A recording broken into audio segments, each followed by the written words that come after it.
Greetings everyone, I am Dr. J, and welcome to Through the Looking Glass, where I take a look at old games I haven't played before to see if they still hold up.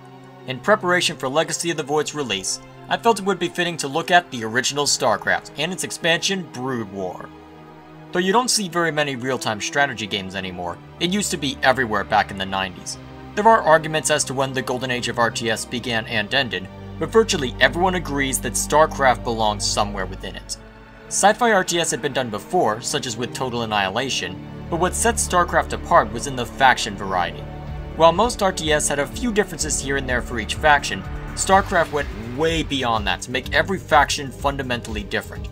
There isn't a single unit repeated between them, and while there are specific functions carried out by certain units, each race, down to its economic structure, was radically different. All of this while still somehow being amazingly balanced. So much so that the game would foster the first major esports scene in Korea. While nowadays they're dominated by Dota-style games, Starcraft set the foundation for esports at large by demonstrating that video games can be fun to watch, and for the truly extraordinary, there is a chance at making a living. My question going in was whether or not that legacy would hold up, as someone who has played Starcraft 2 and Heart of the Swarm. So without further ado, let's dive into it.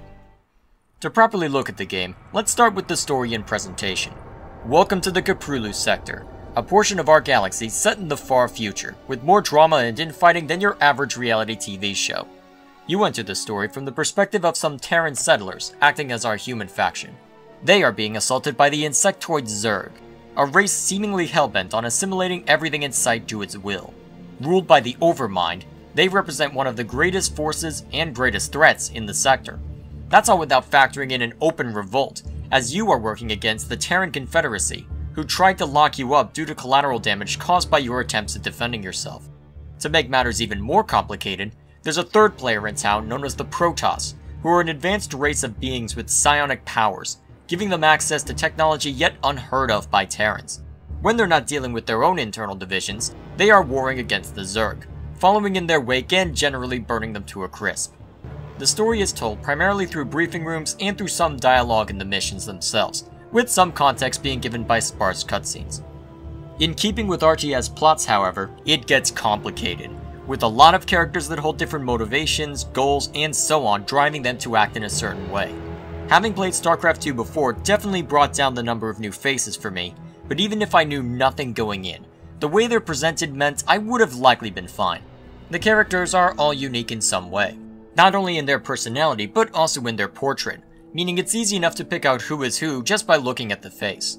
Everything is consistent, and Brood War was definitely fascinating to watch unfold, as by that point most of the characters were established and I got to see them further fleshed out, especially given their reaction when Terrans from Earth show up and throw everything out of whack. However, I do have a couple of criticisms for the story and characters. First and foremost, it doesn't seem that there is enough time given to the characters, especially with their relationships. As an example, let's look at the interaction between a couple of the human characters, Jim Raynor, a former marshal turned rebel, and Sarah Kerrigan, an assassin with latent psionic powers. You get a sense that they might have a relationship based on the small amount of dialogue we're given, but it's presented in an ambiguous manner. Look, I know about your past. I've heard the rumors. I know you were part of those experiments with the Zerg, that Mengsk came and saved you. But you don't owe him this. Hell, I saved your butt plenty of times. Jimmy, drop the knight in shiny armor routine. That suits you sometimes. Just not now. I don't need to be rescued. I know what I'm doing. That's not necessarily a bad thing, but pretty much the entire plot of StarCraft 2 up to this point hinges around that relationship. So I expected to see more of that before bad things started happening. Granted, if we were to discount the sequel, then it's not as much of a problem, but this isn't the only place where it happened. As you play the game, you take on the role of a variety of silent, unnamed people of varying importance who help out the main protagonist. Unfortunately, silent protagonists, when they're not used right, are one of my pet peeves. I won't pretend that silent protagonists can't be used effectively though. For a game like the original Half-Life, where you're thrown into a world and have a lot to think about, it makes sense. There's not much character interaction, there's a lot to figure out, and you get to experience the story from your perspective as it's told in a visual and interactive manner. However, in the Protoss campaign, they try to connect the silent protagonist to some of the characters, Oh, the silent, faceless, nameless guy you're playing as is friends with these guys? Yeah, I'm really gonna be invested in the plot now. Next thing you know, you're gonna tell me that he bears some significance later on, like the other two did it. And wait a minute, that was Artanis? You mean, the guy who plays an important role in Brood War and is the main protagonist in Legacy of the Void? Either you retcon that, which to be fair does work pretty well, or you're being lazy, in which case, 2 can play at that game. 6.5 out of 10, Blizzard sucks. It's not like the game is saying press F to pay your respect, but when you have to throw subtle nods in like that, I do have to wonder whether or not the relationships are really that well developed. Second, the pacing is all over the place, which means some things aren't given enough time, and sometimes characters repeat themselves too much. The main plot revolving around the Protoss, for instance, is regarding a rogue Templar named Tassadar, who has embraced what is seen by his former group as something heretical. Tassadar's motivations are understandable, as up to that point you've played through quite a bit of the campaign, but the arguments between him and his former superiors seem to just repeat talking points too often. So let me get this straight. You have a Zerg invasion to deal with right now, and you're fighting with each other instead. Priorities, I guess. I think some of this comes down to a gameplay clash, however, because when it comes to RTS campaigns, there are certain expectations that you have to work around. For the race/faction you are playing, it's usually expected that you'll fight every race, including your own. In keeping with that, each campaign has you fight all of the 3 races regardless of which you belong to, meaning there has to be a story reason for that infighting. For the most part it's handled alright, but it also means that the story will be inherently complicated, and sometimes clash with what the gameplay needs. Fortunately, the story is overall better and more interesting in Brood Wars, as there is less time spent on introduction and more on actual events. To go into further detail, however, I'll need to go into spoiler territory for the entire series, so feel free to skip if you, for some reason, don't know what happens in Starcraft. And now that the 5 of you who clicked away are gone, I had a blast watching how things turned out. The aforementioned gameplay clash meant that once the United Earth Directorate arrived, things got really crazy, really quickly, and I loved it. Members of all of the races teaming up to take this threat on and then beating each other up at the first sign of trouble? Overly complicated, but awesome. I never would have expected to see Mengsk, Raynor, Infested Kerrigan, and Phoenix working under the same banner, but there you are. It also gave a lot of opportunities for really good moments with a lot of the characters, and made me love Kerrigan as a character even more. In fact, she basically has the perfect line to describe herself, because holy crap, the amount of stuff she gets away with is ridiculous. You see, at this point, I'm pretty much the queen bitch of the universe.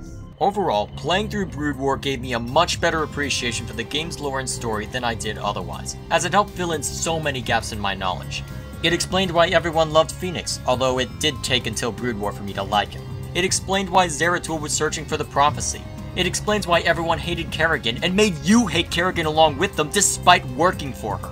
It explains who Stukov is and why he shows back up in Heart of the Swarm, and gives context to who Narud is. It sets up what we're seeing pan out now, even if it has gone off the deep end. Hell, I'm even willing to defend Blizzard for having Raynor say, I never gave up on you, Sarah! Don't you give up on us! When everyone is quick to bring up, I'm the man who's gonna kill you someday. I'll be seeing you.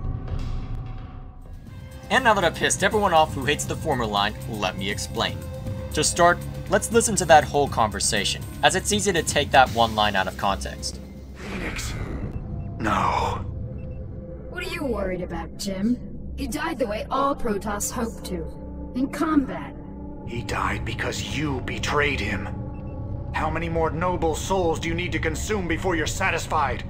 How many more people need to die before you realize what you've become?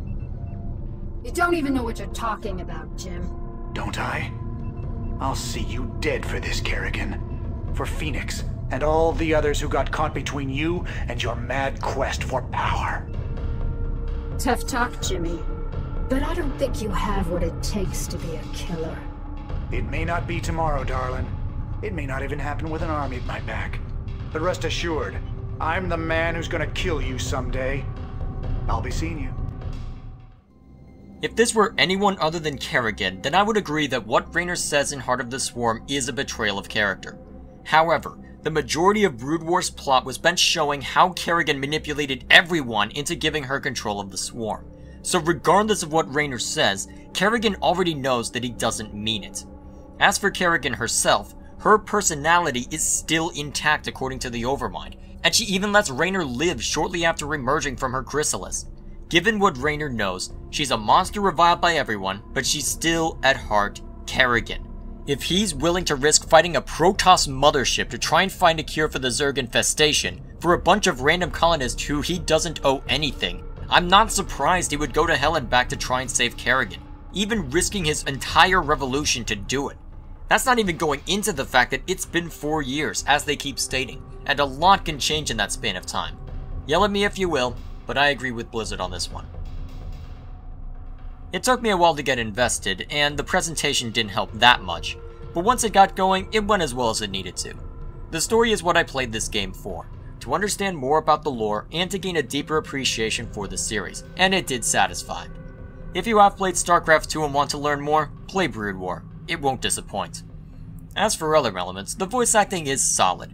It's questionable in places, but those places are few and far between, and there is enough genuine emotion to make them believable. The game audio is overall serviceable, as each unit does sound different, but it can get a little annoying to hear the same lines over and over. You don't realize how much you appreciate that feature in a Dota-style game until it's gone. Granted, it's partially necessary to know who you're controlling, but it does sometimes make the game seem more monotonous than it actually is. The music can fall into the same trap, but it's overall much nicer to listen to and is well done.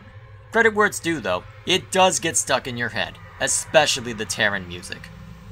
The graphics are obviously outdated, but there is a certain charm to them. Despite how old the game is, they still managed to make everything look distinct and give us all of the information we needed to do well. Given how everything is a sprite, I'm actually kind of surprised that it works as well as it does, though it can sometimes be difficult to find where your units are. The cinematics are held back by their old graphics, but they make good use of visual storytelling, and some of them would look amazing if Blizzard could pull out all of their tricks now. Hey Blizzard, how about after you're done with Legacy of the Void, you think about an HD release of Starcraft and Brood War? After all, while it performs fine, getting it to work on a modern operating system requires an arcane ritual or 5. You can run into graphical discoloration, audio glitches, and the game flat out not running. I was relatively lucky. I only had to create a wonky shortcut that had to be run as an administrator so I could bypass my audio flat out not working. Then I'll tab whenever I go into a briefing room for the first time because the screen likes to black out. From what I've heard, there are different errors depending on whether you get the anthology online or use physical discs, and depending on what operating system you're using. So get on that HD release, Blizzard.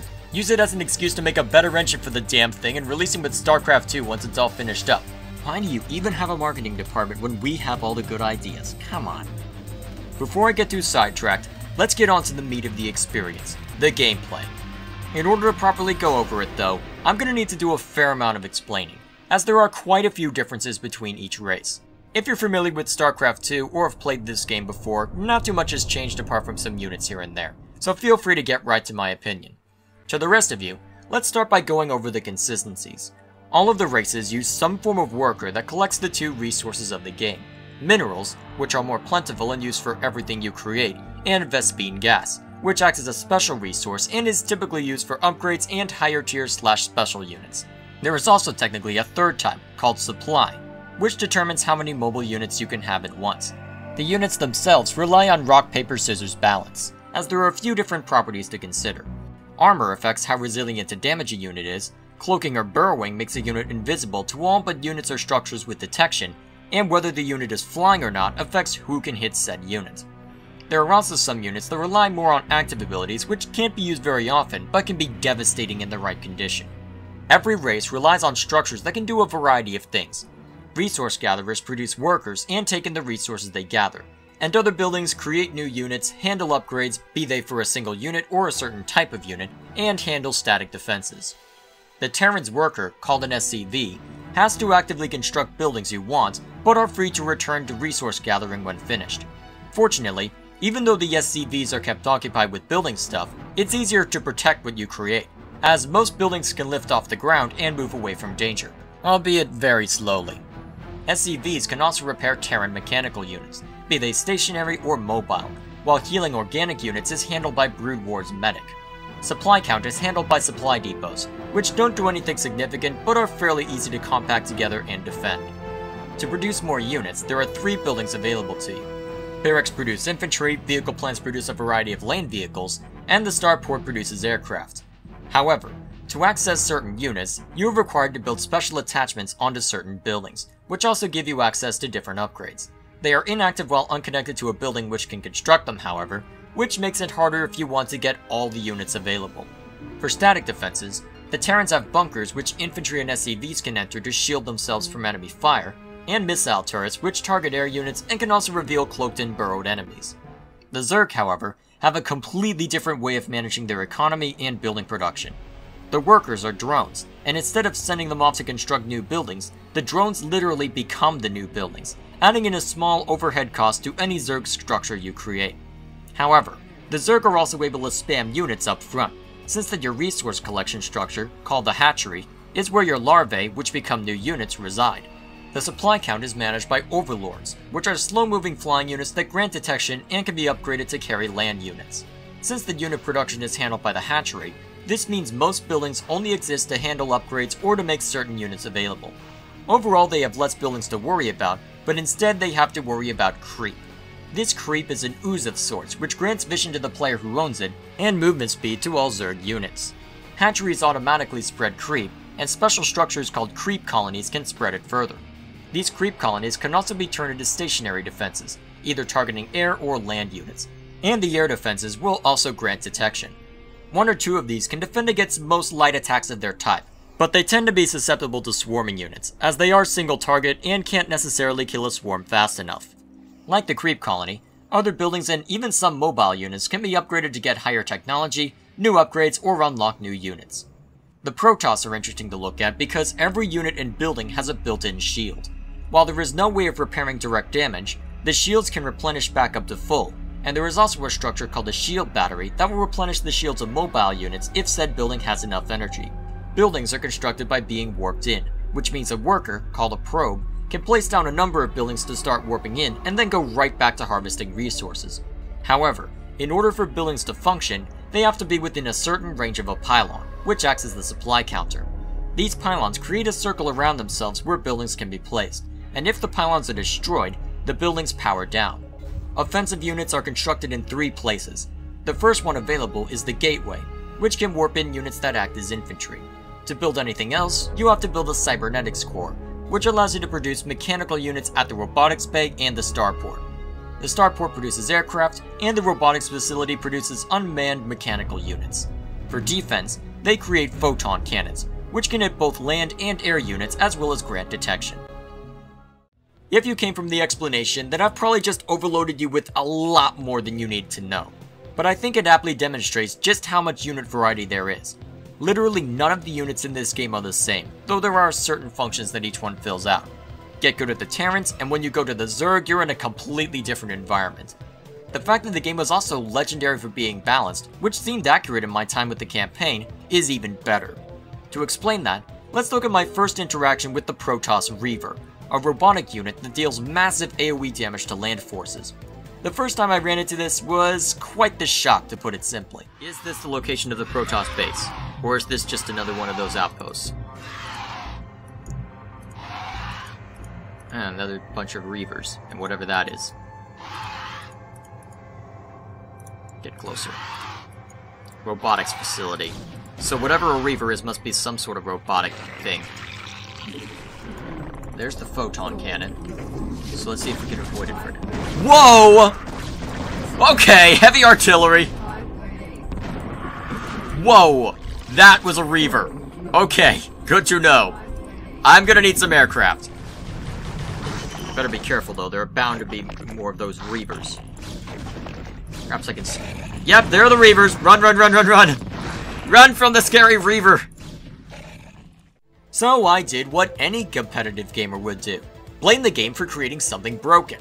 Yet when you actually play the Protoss, you realize that they aren't all that bad in practice.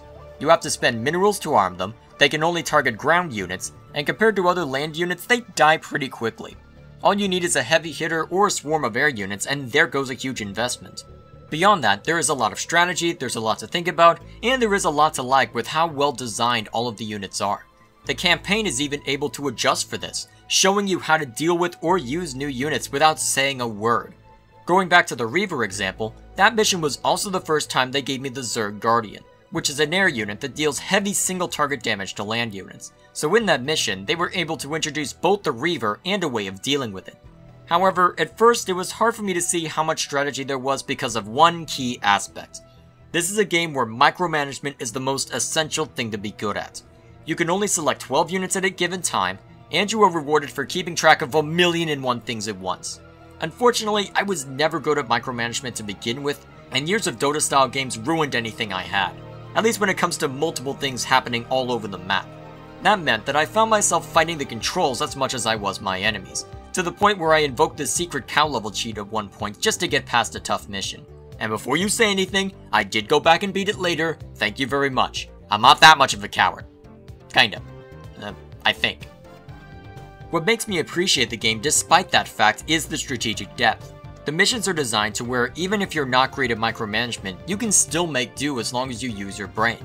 That idea clicked for me about halfway through Mission 7 of the base Zerg campaign. I had been tasked to take down a rogue brood, and for the first couple of tries was unsuccessful. They had multiple hatcheries spread out, plenty of defenses for all of them, and nothing I tried seemed able to crack the first line of defenses. However, when I thought critically of why I had failed, it became easier to devise a solution. I had been running in with primarily Hydralisks, ranged land units which I enjoy spamming but can be costly early on. Because they had a lot of sunken colonies, they were able to make easy work of them since each loss was enough to sting economically. In order to get past it, I changed my strategy in 3 ways. First, I went around their nasty defenses and struck from the mineral line. That way I could cut off any reinforcements and take down the hatchery before things got too nasty. Second, I threw in a lot more Zerglings to distract the big guns, as they might die quickly but are worth a lot less, and mean more of my Hydras will survive. Finally, I put more effort into destroying the enemy's overlords, which would stall how quickly enemy reinforcements would arrive.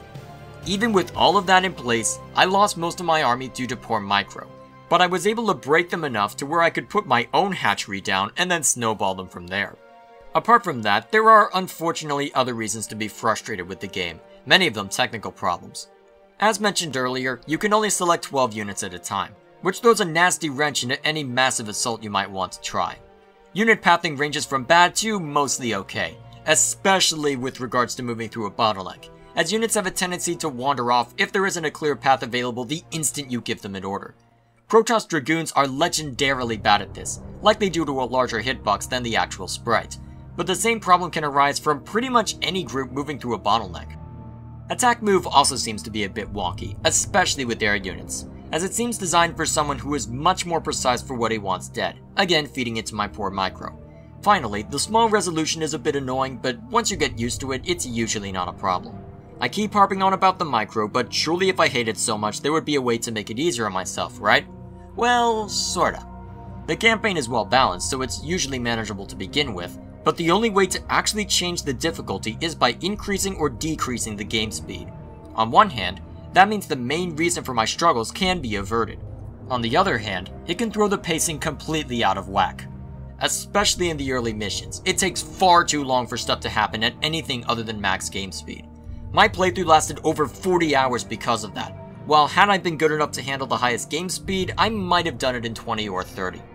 With that said, let's go into more details about the campaign. The base game has 30 missions, 10 with each faction, and Brood War has about 8 to 10 with each faction, meaning there is a lot to experience. Since that each faction is so different from each other, you move through them in a certain order, and the difficulty is, to some extent, balanced around that. There is a bit of a drop-off when you get to the next faction, but it's usually not a huge drop, which is both a blessing and a curse. On one hand, you're learning more about each race, so that means you'll become more apt at dealing with them. On the other hand, you might need to play a faction you don't enjoy as much to ensure that you're not confused when fighting as your favorite. I won't hold it against the game, as I didn't mind it, but designing your campaign in that manner can be a gamble. If you really like the Terrans, for instance, you only get to fight the Protoss in the base campaign once, and even then all they have are basic land units and ways of transporting said units, so there isn't much to enjoy there. You get a lot more interesting stuff in Brood War, but that's a lot to play through if the Terran faction is your favorite, especially since the Protoss campaigns for the base game and Brood War are back to back. The mission variety is overall pretty good. As mentioned earlier, the game relies on rock, paper, scissors balancing, where this thing is good at destroying that thing, which is good at taking down that other thing. This is capitalized on perfectly in the campaign to where, even if the missions were fairly similar, you weren't always able to spam the same unit over and over to win. The objectives themselves can range from defending an objective to getting something past enemy lines to just demolishing everything in sight. There are also a few small missions where you take a limited group into an area and have to make do without an economy, which is where your micromanagement skills and your ability to use the save button come in handy. What, you expect me to save Foresight? Okay, I guess that can work too, but when you're dealing with infested Terrans, I do mean save button. Go, go, go! I hear you. Those small missions are simultaneously the best and worst parts of the game, because you can't just get more minerals to make a second push. You lose your army, and have to start from the last save. That means there is inherently more tension throughout, and you're having to make decisions as to who should take the hits, how your formations should look, and how to manage active abilities. At the same time, that means losing an army can be much more frustrating, and that's without going into how the risk-reward is a bit out of whack. Exploring around might give you more friends to back you up, or it can send you into a room full of hungry Zerglings ready to devour your soul. The missions focused around defending an objective were some of, in my opinion, the worst the game had to offer. The third Terran mission stands out in my mind because of that, as it takes forever for the Zerg, whom you're supposed to be defending against, to finally get a clue and come after you. By then, you can amass quite the standing army and they simply don't pose any threat. The only one I liked was the final Protoss mission in Brood War, which was definitely intense throughout, and when I played through it the first time, won by a thread. I probably would have secret cal leveled that mission had I failed, it was so close. Overall, it's hard for me to come to a final decision. My inability to micromanage did mean missions dragged on for a long time, and between that and technical issues, it wasn't always fun. At the same time, everything else about the game is good. The balancing is great, the campaign takes perfect advantage of it, the characters were interesting enough to hold my attention, and while it took until Brood War for me to enjoy it, I eventually got what I was looking for. In the end, what it comes down to is what I got out of it. I knew that I would have trouble with micro, so I went in hoping the story would hold it up, and after a while, it did. As for you, what it will come down to is your personal investment in Starcraft's story and or lore, as well as your own micro skills. If you don't have either, then you're probably better off looking elsewhere, but otherwise, it's worth your time. If you are considering playing it for the first time after playing StarCraft 2, then I would say go for it, but just be aware of what you're getting into. I won't pretend this game is better than StarCraft 2, because it's not. The unit pathing is odd, there isn't as much variety in the campaign, but there's enough story here and there that I think it's worth returning to, if only so that you can understand all of the inside jokes and flesh out your understanding of the story as a whole. If there's anything you get out of it though, let it be this. You must construct additional pylons. Come on, I had to sneak it in there somewhere, don't give me that look. That's all I have for this video, thank you all for watching. Please consider liking and sharing this if you find it deserving, and keep an eye on this channel for the next game in Through the Looking Glass, as well as other content posted on a not-so-regular basis. And if there's one thing that I've learned between this and Total Annihilation, I am not meant for RTS. Ugh. Might as well get back to my comfort zone with the next one. Go for the eyes, boo. Go for the eyes.